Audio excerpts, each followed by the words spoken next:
What's up, everyone? This is episode 4 of the Working Immersive Podcast. Today we have Leland Bernstein from ThreadSpace XR joining us. I'm Chris Fonte, CTO of Customer XR, and we're going to be talking about a couple different things today. But first off, I wanted to just give you the floor, maybe introduce ThreadSpace and tell us a bit about what you're working on. Sure. Thanks for having me, Chris. So ThreadSpace XR is a spatial marketplace. And so what we are trying to do is catalyze how companies can reach XR headsets. So this is Apple Vision Pro, Samsung Galaxy XR. And the idea is that we will punch a hole in return rates and bracketing. So when you kind of like order like 4 things from a direct-to-consumer brand and you have to return 3 of those, it's just a hassle. No one can quite get the sizing right and scale if you're looking at like your phone shopping on, a device that's like, supposed to fit in your hand. And what we do instead is give you digital twins on like mannequins of the clothing that you're about to buy, so you have the best understanding of size and fit. And it's really only possible on XR headsets. So happy to be working in the space, and that's how we met at NYVR that led us to this beautiful moment. Yeah, so it sounds like what you're building is a solution for buyer confidence, giving people the ability to use XR to understand what they're purchasing and get a better feel for it before actually purchasing it. And yeah, you're right, we met at NYVR, but also I've seen you at a lot of these fashion events I've gone to for Digital Fashion Week, correct? That's right. You guys have been setting up in the Meta Quest, showing people what is it, a meta reality? Yeah. So in Horizon Worlds, we have been doing these fashion shows, me and DJ Manny Flyso, who also goes to NYVR. We've been doing these digital fashion shows for Digital Fashion Week, where we go in person with some headsets. People go to Digital Fashion Week, they see us with the headsets, they say, well, what do you got there? Put it on them, and now they're in a virtual fashion show, and people are actually able to show off the clothes that they made. So these creators in Horizon Worlds create outfits, go up and down the runway, and then these people in real life that have sometimes never even tried XR get to see what a virtual fashion show could look like. So it's really interesting to a lot of these people. But beyond just that, these Digital Fashion Week events, like I've seen like a lot of really cool technology, including yours. And I know you're developing it on the Apple Vision Pro, but have you looked at developing it on anything else like the Quest, or just Apple Vision Pro for now? The main platforms I'm thinking to approach are the Apple Vision Pro and Android XR. There is currently like a lot of questions, I believe, at Meta of like which direction that they want to take. There's this report that, they're cutting funding for, some aspect of their VR focus. But it's like, is it a question of like, okay, was the budget just ballooned? Or, like now that we're really seeing the different forms for XR coming out, like glasses versus full immersive headset, maybe it paints a clearer picture for like, okay, how do they keep hitting the target without, overspending? Well, from what I understand, the cuts that Meta is going through right now relate to the metaverse specifically. So I think what I saw, was 30% of the staff that are specifically working on the metaverse were cut. So that doesn't mean that they're not focusing on VR anymore, like which some people were thinking. It just means maybe they're reallocating those people. They just built that new Horizon engine. Maybe they built the engine and now they're like, okay, we don't need these people anymore. The engine's built. There could be a lot of things going on behind the scenes that we just don't know. But specifically, it seems like it was just related to the metaverse. But that's where with these 2 devices, the Vision Pro and Samsung Galaxy, there's a lot of features that I think are kind of going to be evergreen for mixed reality, and that is spatial anchoring, basic object recognition. Of course, it's going to get more and more sophisticated, or just like the resolution that's now at like, 1080p at the very least. Your eyes aren't like, all right, this looks like, video from 2008.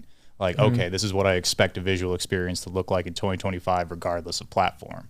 And that's kind of why I'm like, okay, they have those locked down. The Quest is also fantastic. I also know, though, I'm not really great at Unity.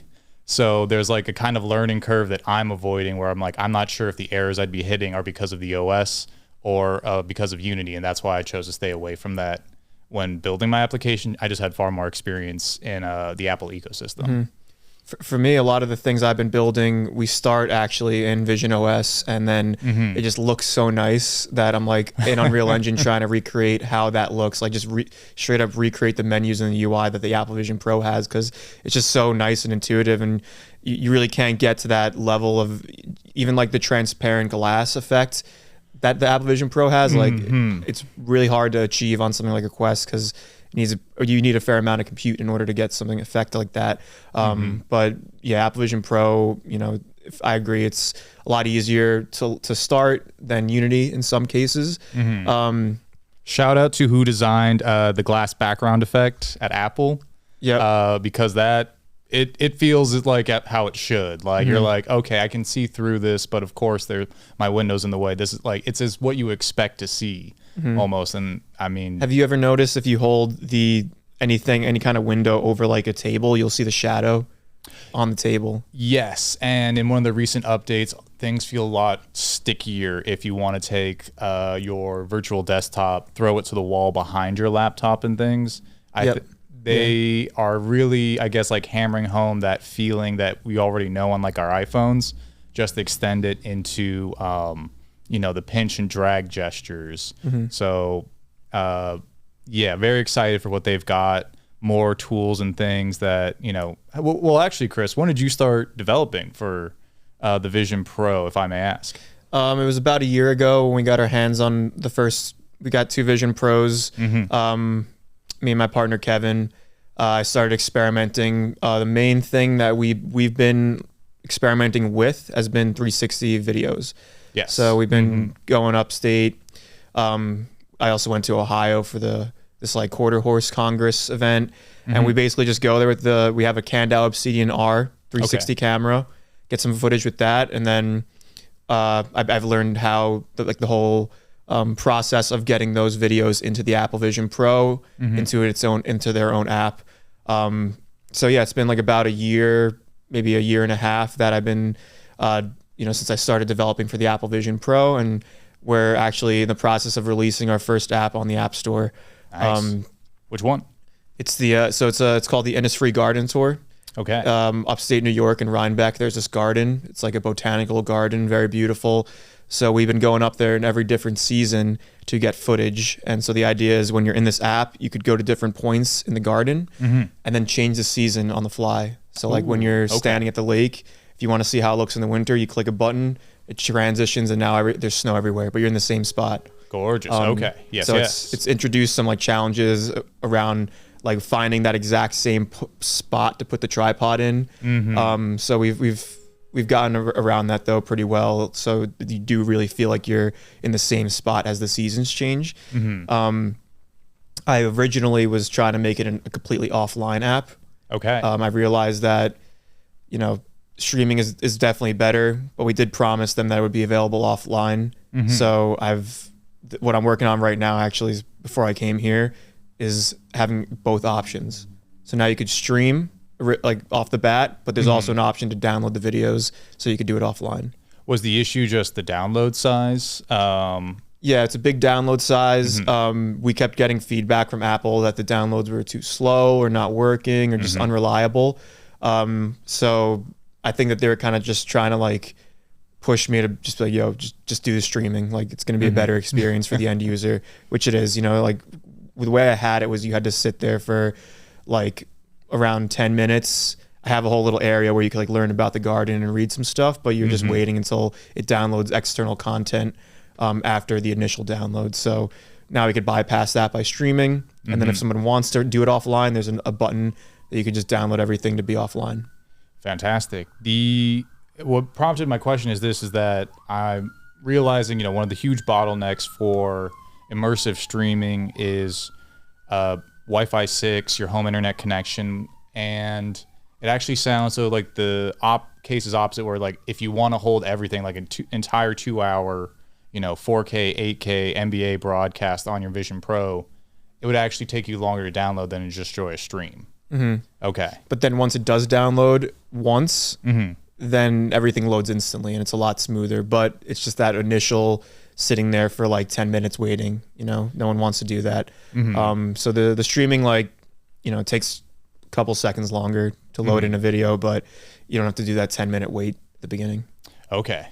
And you said, so you chose this location in Rhinebeck. Like, are there any other things you're thinking of doing this project again, or did this project have like a special place for you? Yeah, it had a special place for my partner Kevin. Okay. He really likes that garden. He's gone there many times over the years, but the whole idea was to use this as a proof of concept for immersive tourism.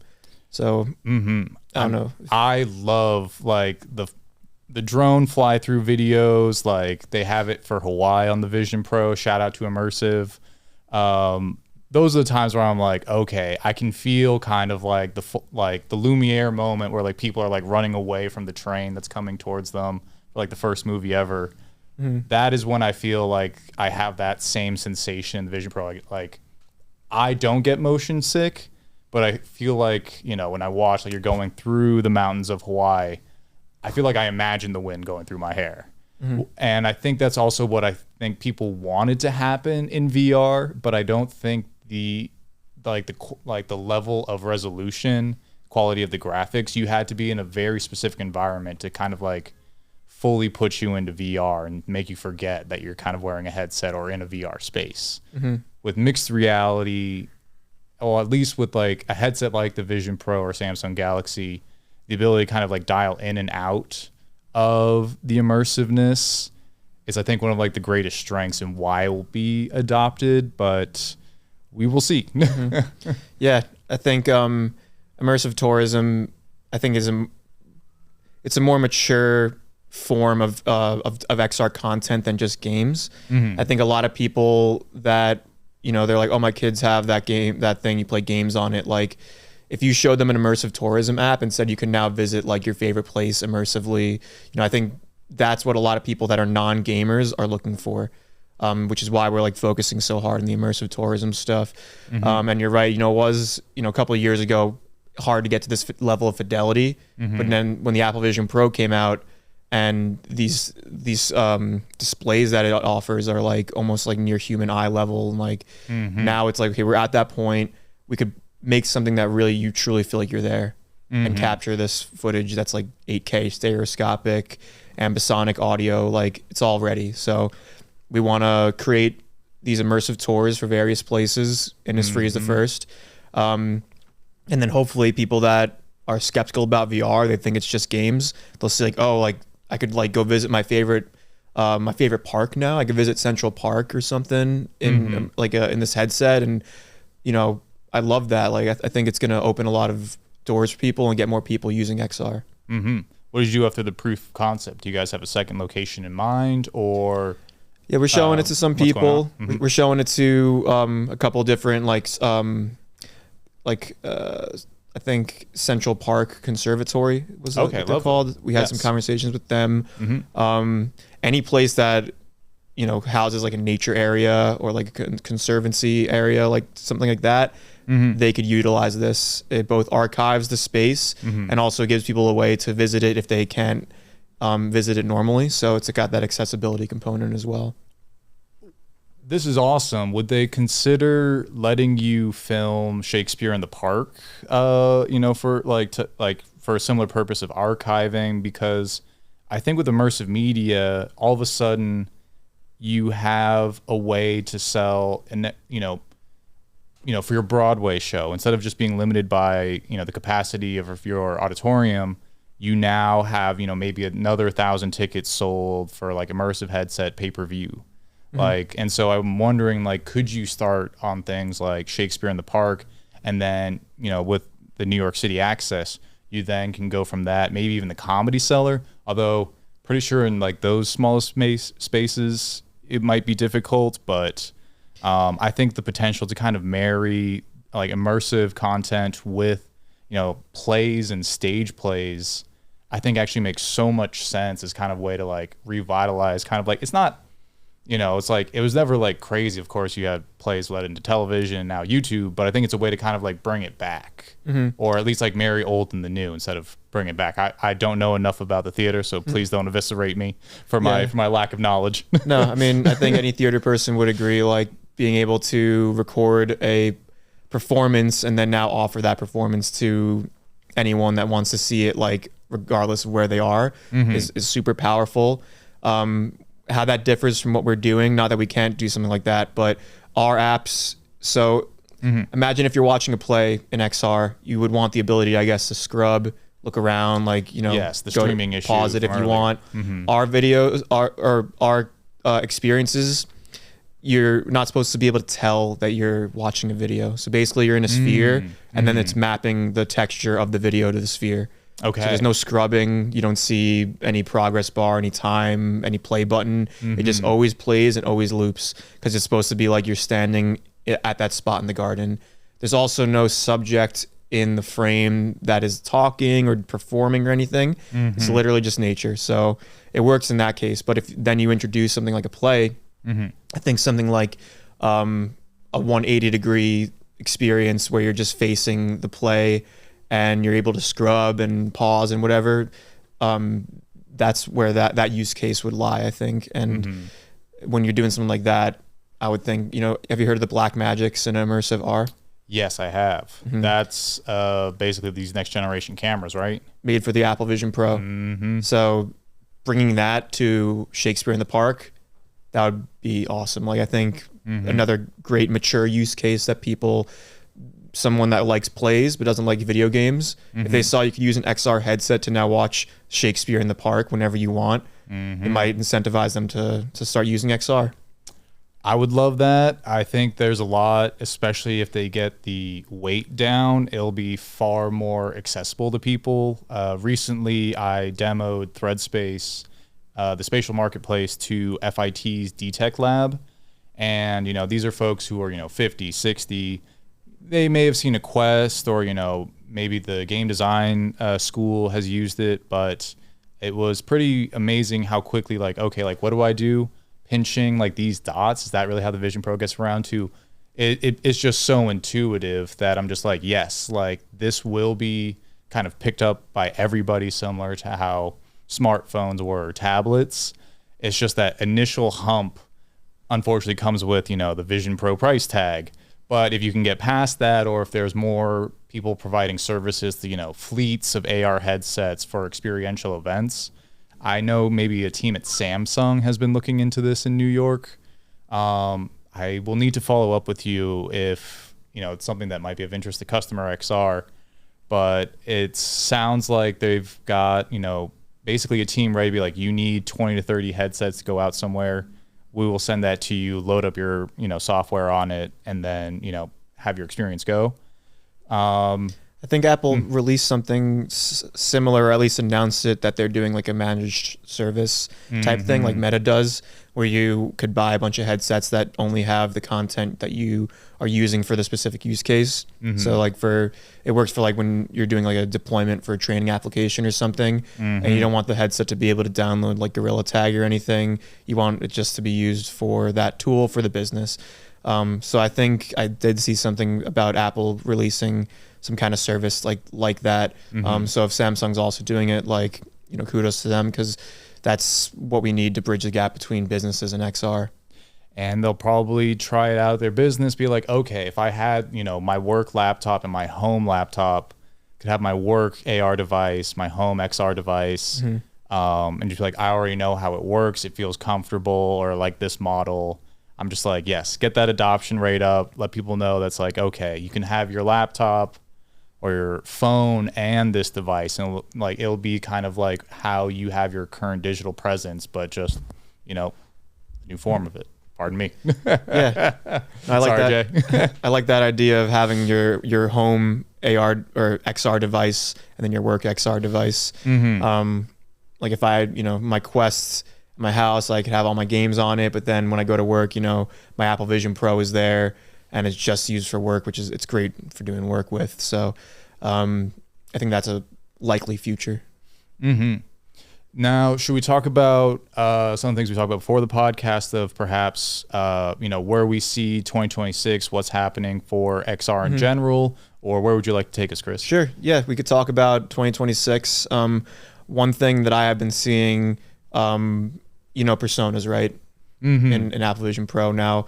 Galaxy headset comes out. They have what was it called? Like It's like feel bad it's like I their literally version. called them like Google personas. Yeah, they're like Google personas. It's like their version of the personas. And Meta also has been working on their version too.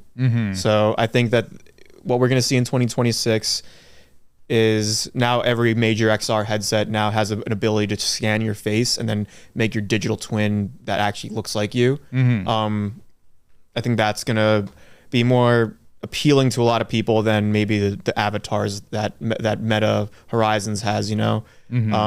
If you're meeting with somebody professionally, I don't think it's as effective to be using those little cartoon avatars as it is to have, even if it's not like super high res on the Meta Quest, but it still looks like you, like, and it looks like you're talking to a real person. I think that would be more like applicable for business settings. So I think so. That's where like Zoom meetings, like I wonder, like, will it give it that extra help? Like, I personally don't use the personas all that often. I think I've tried the feature twice.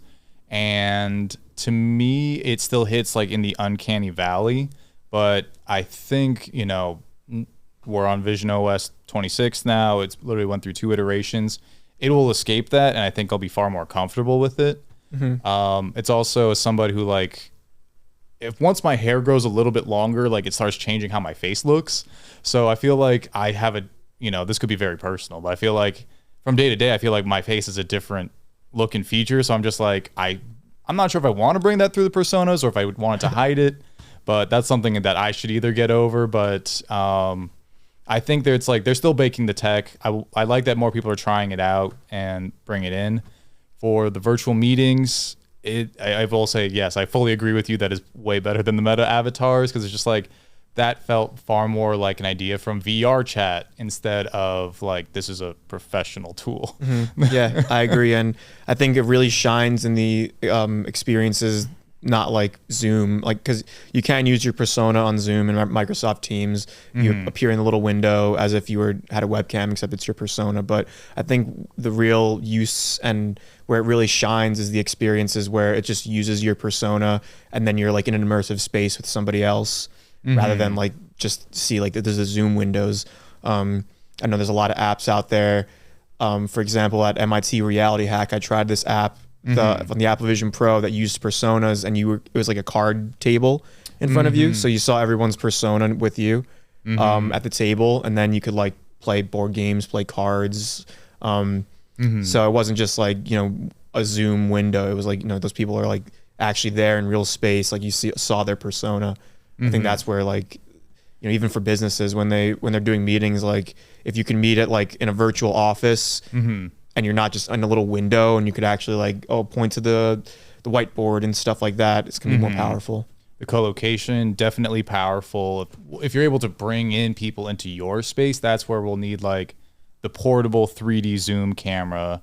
Like instead of just like taking a 2D video of your office, all of a sudden now like the Hyperscapes thing that Meta had. Oh, well, that was the name for it. Yeah. Okay. So, but I'm guessing that didn't take off then, or is that their version of the professional networking Zoom call? So the Meta Hyperscapes, you could still do it. It is a way that you could use your headset and scan your room by just looking, and then it makes it like a Gaussian splat of the room.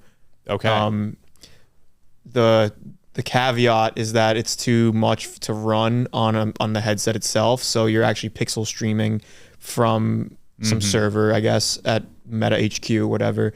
So you need, you know, pretty good Wi-Fi in order to do it, but it does work really well. Like you could just walk around, look around, scan your room, and boom, now you have a digital twin of your room, and people can come visit it with you. That'd be awesome. Makes a lot of sense why it takes a lot of processing power, especially with seeing the power of Gaussian splats. The one thing I will say with before we leave personas is, do you think it'd make you a better poker player? Or do you think like would it highlight tells, or does it remove tells with kind of like guessing your kind of like facial movements from your scan? Well, you wouldn't be able to hide your eyes, because I don't think you could wear sunglasses while doing. Actually, yeah, I don't think it would work if you were trying to scan yourself wearing sunglasses. But you can't like be like looking for the reflection of the cards in somebody's eye. Yeah, but I mean, I think some people, they wear sunglasses so that you can't read their eyes, and I guess that's somehow you could tell what they're going to do by that. So you're always going to be able to see the person's eyes if they're in the Vision Pro and their persona. I think that might make you, I don't know if it would help or not. That's where, though, I think that that's when personas will be like, okay, this is 100% conveying, my body language, my comfort, or my, discomfort, depending if you're in like a business setting. I think if things are lost in translation, people will be more immediately shun the technology. And I think it is kind of like why it's in the hands of enthusiasts right now, is because like we will hit the uncanny valley, get back to these companies like, okay, it feels kind of strange this, or this is really working. And then when it's in, Gen 3 or 4 of this in like 2 years, 3 years, then it'll be like, oh my God, of course. Like, how could we even FaceTime before this? Like, it'll be kind of like that, but it's been baking for like 5 years. It's just another aspect of like an arms race that's going on in XR right now. Like, so I think I love that you use that term. I think it's healthy competition, but it's probably far more violent between the different companies. Yeah, like stealing employees from each other and stuff. Like, but at least we get to see the technology improve. Well, that's where it's like built off the backs of like a lot of work. But one thing that I've been thinking of is just like, why is it different, in this decade than last decade? And it's just stacked on top of so many improvements in micro LEDs. You of course have like, just Moore's law for chips, just, doing its thing. And now we have like these dedicated spatial chips that are doing things like machine vision, plane detection, and that being so readily available, I think is why XR is going to have its big moment in this decade versus last decade. So something that I'm seeing is like for within the hardware, of course, you have Apple Vision Pro's, the R1 chip, and then you have XReal's version of it for their glasses coming out next year. And these are, I don't know what the classification is, but if you have GPUs for graphics processing units, you had TPUs, tensor processing units. These are being labeled NPUs for right now, neural processing units, having very specified information for, machine vision, object recognition, and that is entirely what one of these chips is doing for these headsets. And with that comes the ability for, digital twins, but also, the cameras being able to understand like Gaussian splatting in real time. Do we need to explain to the audience what Gaussian splatting is for an XR podcast, or should we assume that they know? No, I mean, it'd be good if you wanted to give a quick definition for it. Okay, so look straight at the camera and explain it to you, or I could do it if you want. Now I'm like, I think you should. I'm like, I actually don't know how it's doing its magic that well. Okay, yeah. I mean, so Gaussian splatting, similar to photogrammetry, both of them are ways that you could take pictures of a space and then use those pictures to make it into a 3D model. So like if we were in this room, took a bunch of pictures, like hundreds of pictures at every angle possible, then you put those into, I guess, an algorithm, and it just makes it into a 3D space that you could then explore. 3D space or 3D model, depending on really how you crop it. So that's Gaussian splatting. I thought you were going to break down some of the interior algorithms. That's where I was like, that's where I've tried to learn that math, and I'm just like, oh, that's a lot of matrix multiplication that I don't have the time for. Yeah, no, we don't go that deep on this podcast. That's very fair. That's very fair. Maybe next time we'll bring in a mathematician. Yeah, that'd be fun. But yeah, I guess, did you want to talk a bit about how you Gaussian splat the clothing that you've been doing? Yes. So like you said, the progression began with photogrammetry all the way in 2024. And that was, you take about 100 photos of a single jacket, and the output would be actually a fairly accurate 3D representation, digital twin of this jacket on a mannequin. However, you'd see some issues around like the cuffs and such, where of course like you can't get that interior photo. With Gaussian splatting, though, in 2025 with services like Polycam, for example, the quality is fantastic. So, with your handsome blazer, my jacket, you have these textures.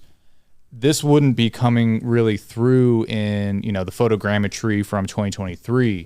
2025, though, different story. It's an afterthought to have, a torso scan, because people want, their... I'm not great with the interior spaces, but they want like, a 30 by 10 room Gaussian splatted. And I'm like, oh my gosh, it's so much easier to just bring in, a single object. Happy you guys have the processing power for full buildings. I believe you can actually, if you want to see this in action, I believe Adam Savage of the Mythbusters, he's a huge Vision Pro fan. He Gaussian splatted his house, and he used it as a showcase between the M2 and M5. But pulling it back to ThreadSpace, pardon me, we Gaussian splat your clothing, and essentially it's so lifelike. When I have been giving these demos, people literally start trying to unzip jackets, be like, okay, this makes perfect sense to me. Let me unzip it and try it on. I'm like, well, it's still an XR app. Happy, you're feeling very confident in what you're seeing, but I'm just like, okay, pretty fantastic to know that I'm choosing the right technology to kind of digitize content. And it's just going to get faster, cheaper, and easier. Polycam is literally, they give you, I think, like 20 free Gaussian splats. Just play with it on your phone. I'm not endorsed at all by Polycam anyway. They just have good technology. Yeah, and Polycams, I think they've been around for a while, right? I remember using them like a while ago when this was like in like 2020. If they've been around that long, kudos for them for, I guess, kind of getting past the hump of, whatever photogrammetry needed to become Gaussian splatting. I think it was a lot of neural network work that went into it, but also to continue to just praise Gaussian splatting. I feel like it's one of the things that people don't realize is like in the blanket of AI, LLMs take up so much of kind of that space that a lot of these other really great kind of, AI use cases. I'm thinking like neural network infrastructures. They do help for other things besides chatbots.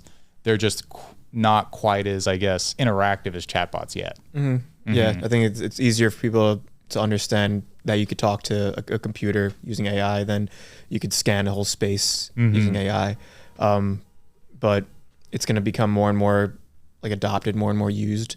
And yeah, Gaussian splats are the future. I got to get more involved in it too. Like I haven't splatted anything in a while. And we have a lot of, like whenever I show even the industry. They'll need to come up with a better verb for it. What, splatting? I haven't splat anything in a while. I'm gonna be splatting all year. You gotta splat this. But yeah, even the Innisfree app, we show people like it's like the next logical step is to take these videos and then now add some kind of elements of 3D where you could actually walk around a little bit. I think that's pushes the experience like to the absolute height of what it could possibly be. Because right now it works really well, but you can't move. You have to just kind of stand there and you could like look around. If you start moving and you start to see you're inside of a big sphere. But yeah, the Gaussian splatting, introducing it in some way would solve that. So bringing us back to your immersive video at Rhinebeck. So you have it projected within a circle. Can I ask how you, I guess, transition between the seasons? Because if you're projecting it onto a circle, I'm guessing any work that you do for like a screen wipe kind of then also needs to work on a circle. So there's basically just a bunch of spheres all at once that surround you. One of them is a fade sphere. Okay. So when you click to change a video, even if it's going to a different season, this fade sphere will come in, goes all black, so all you see is black, and then the sphere behind it is the video sphere, which is then changing. And then when it's ready, the other sphere goes away. That's what I love about this early XR space, though, is I feel like there's a lot of these visual tricks that if you're coming from, Unity background, game design, you're kind of like using techniques that almost in my head are like early visual techniques of like, how do we, the classic is, I'm forgetting the name of this movie. I just know the spoiler of it. Rosebud. Citizen Kane. Citizen Kane, my God. But so what I'm thinking of is like the camera track where they like, push you through the window, and they have, if you're go to film school, they probably harp on like, oh my gosh, this was revolutionary. It blew people's minds. And I'm like, you have to do that now for XR. There's like the operating systems, reality kit for Apple Vision Pro, not mature. However, you can kind of trick it into doing some very interesting things. So I just love that your approach is like, we've got you surrounded by circles, but you think you're in this environment. And I love like the combo between the technique as well as projection mapping. So just a huge fan. Yeah, it's like you're creating a big illusion, trying to sell it as the most realistic as it could possibly be. Even though if you understand the mechanics of it, you realize what it truly is. It's maybe not as sophisticated as you think. Do you ever look at the Sphere in Vegas and you're just like, all right, we should use that kind of transition for our stuff? Yeah, no, I think it's interesting because everything we do, is like I said, it's all spheres. So the Sphere in Vegas, there was like some other sphere company I saw at AWE where they bring these big, I guess like inflatable spheres to events, and it's like a mini version of the one that they have in Vegas. Inflatable? What's their size? Probably like this whole little area within the studio. Yeah. The velvet ropes. They have different sizes, but yeah, they're pretty big. Like you go inside, it's like you're in an igloo, and any kind of 360 video, I guess they could project. They have a projector on the top that just goes around the whole space. I have a video when I was at AWE, and like at first it looks like it's just ballerinas, but then like I walk out of this thing and it's like, oh, I was actually in this igloo. Okay. So it looks very real. I guess that's credit to the 8K videos that they're actually displaying in there. That's the thing. Everybody's like, I remember when I thought 4K, I was like, that's a little much. And now I'm just like, I'm sorry. Like we will probably using 16K to describe resolution by what, 2027? Yeah. With these headsets, because it is impressive how much the eye can tell the difference. But also when you introduce stereoscopic, it cuts the resolution in half, because half of it is the left eye, half is the right eye. So like now that 8K is now 4K. Yes, so. Double 4K, and you have to kind of be prepared for like how, like, do you deal with this issue when you prepare your content from your well, no, I guess because it's still just the Sphere. You don't need to worry about, I guess correcting for stereoscopic vision with your application. So the Apple Vision Pro is it's like made for immersive videos almost, I feel. Like they really have a lot of robust things that go on in Vision OS that really make it powerful for video. Okay. Because I think that they also understand that like that's the more mature thing that people that aren't gamers want to see. It's like more like video type content. So yeah, it does all that for you. Like as long as you convert it properly, the 8K video into their format that they ask for, which is MV-HEVC, it'll just be able to tell which eye to display, even though it's on a texture on a sphere, it knows which one to render for each eye. Gotcha. For me, I now thinking like USDZ, because that's like the accepted model object format. And now in my head, it doesn't mean dollars anymore. I literally think for like, okay, 3D objects. I'm like, oh, $10 million. Yes, USD. Is that the thing that was made by like Pixar? Didn't they like develop that format, or was that something else? It's universal scene description. It could be. I am still learning about all the different formats. Like I was like, oh, just .obj makes sense. Why doesn't everybody use this? And then they're like, okay, you will be prepared if we're about to format this to USDZ, where we're going to flatten some textures and stuff. I'm like, I barely know what that means, because ThreadSpace is looking for a 3D modeling and design co-founder. So if you're interested in XR, e-commerce, and fashion, that position is wide open. I am a software developer. I am not a 3D modeler. You got to go to some XR Motion events. I chatted them up on a Wednesday night. Definitely need to show my face there. It sounds like they're just a great group of 3D animators, 3D artists. So I may have been intimidated before I had anything real to show to them. I'm like, oh God, you guys are going to think my stuff looks like crap. Yeah, no, it's like NYVR, no one's going to be judgmental like that. And I really like XR Motion. I've recently gotten involved in those events, and I actually had Michael Steinberg, who's one of the organizers and founders of it, on episode 2 of the Working Immersive podcast. Okay. He was sitting in that very seat. Still warm? No. Yeah, it's still warm. So I could introduce you to him if you want. I think you'd be able to find someone pretty easily from that group to fill that role. Okay. I'll be going there at the end of January, so I hope to see you there, and I'll probably message you about it beforehand. Yeah. Awesome. Sounds good. I'd love, I'm going to try and go if I can to every XR Motion event. Any XR thing in the city, I always try to go to.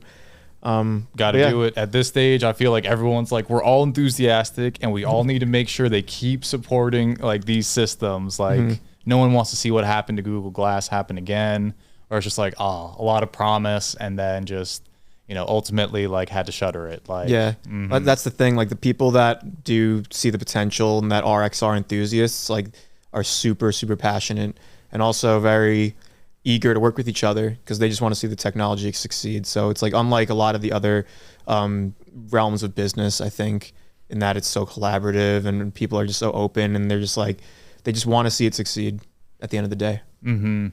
I think it also comes with like the earliness of the territory, but versus let's say like the early web or even early mobile, you just need to collaborate with far more people if you want to build something. Like if I hear a solo developer is doing something as a fully fleshed out app in XR, I'm like, oh my gosh, you must have like extensive either video experience, 3D modeling, and software development skills, or you just had to pull it all together, because that's what I had to find to build like ThreadSpace's MVP. For me, it's the latter as well. Just had to do it. So I'm doing every aspect of it in some cases, but I do have a co-developer, Brian, over there. So it's just been us two, but we've been building everything we can, and it's been pretty effective, I think. But definitely once you start getting a budget, bringing other people in, you can make something a lot more fleshed out. Yes. So we're trying to get to that point. To close it on out, let's do the old ask AI for a business and then try to theorize how that business can use XR. Let's do it. It's always a fun way to end off. Or is this like you can't show what you're drinking from the mug? We can't say if we're using Claude or ChatGPT. No, I'll say I'm just using ChatGPT. Okay. It was just the first app I saw there. And I like the voice on it, so let's ask. Please give me one random business type. Sure. How about a plant nursery business? It's a place where people can buy a variety of plants, from flowers to shrubs to small trees, and it can be a really rewarding and green business to run. Nice. Okay, well, can you Gaussian splat a plant? You can Gaussian splat a plant, 3D scan. An interesting overlap is I know someone from the MIT Reality Hack, and they are building for, I think within MetaQuest, trying to build something that like helps them take care of your house plants. So you're Grace. Yep. Yes, Grace Park. Shout out. To Chloro, I think, is the name of the app. And so that's where I think it's a lot of object recognition and then tied into, information systems for like plant health, similar to, I think, some of the mobile apps available.